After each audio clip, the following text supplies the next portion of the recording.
上面少少咧就有啲旅遊車嘅，啊，地鐵口上面有啲旅遊車個，嗰啲人咧就喺嗰度落車，又喺嗰度上車，又喺嗰度嘅，好多人喺越秀公園旅遊噶嘛。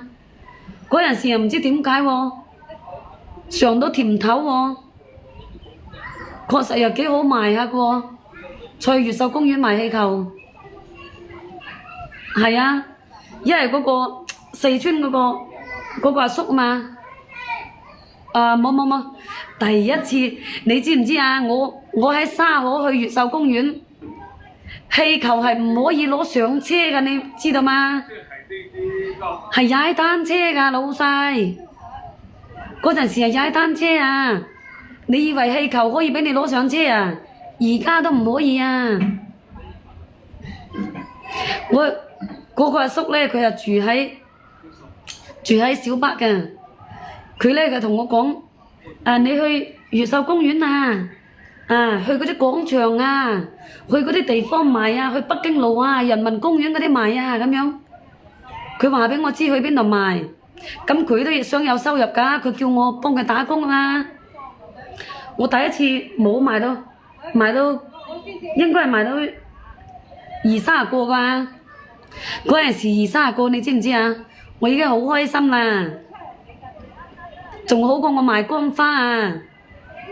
我乾花我未試過賣到咁多㗎，試過一次係俾一個外國人將我啲手上嗰啲乾花全部買咗，我就去買咗部 call 機個，係啊，我就最記得嗰次嘅啫。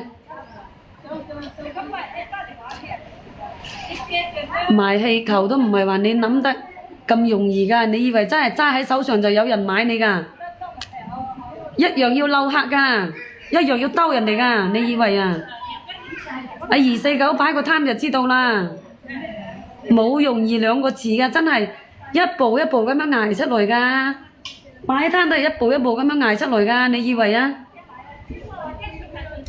越秀公園咧，我就踎咗幾耐啊？越秀公園係成日都大檢查㗎，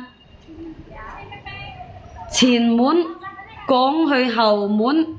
然之後咧就趕到去小北路嗰度，再趕去到邊度啊？趕到去火車站嗰頭。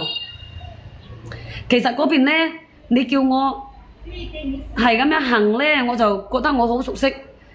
你叫我問我咩地方咧，我唔知㗎，我分唔清方向㗎，我真係分唔清方向㗎。雖然我踎嘅時間喺嗰度踎得長，就係點講咧，始終都。係啊，始終都乜嘢嘅。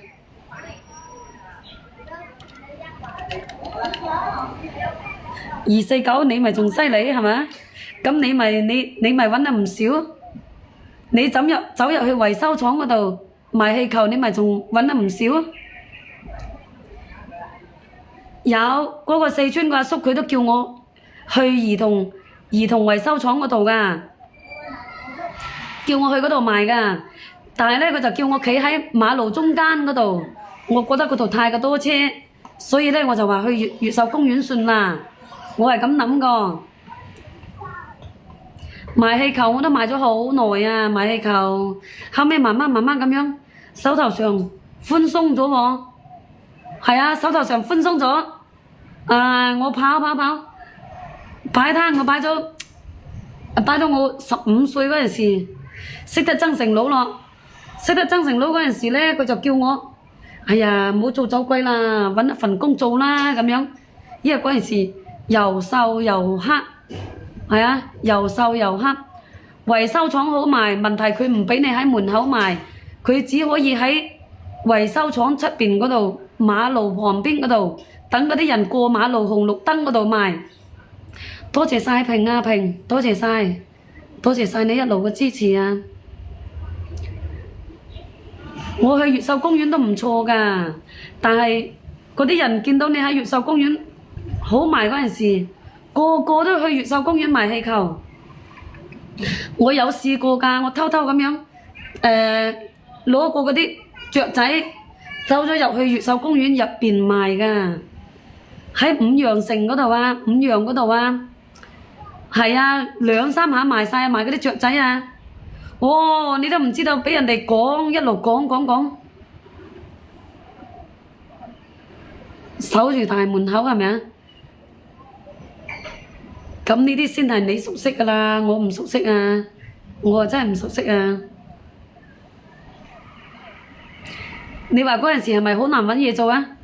啊，249你話係咪好難揾嘢做啊？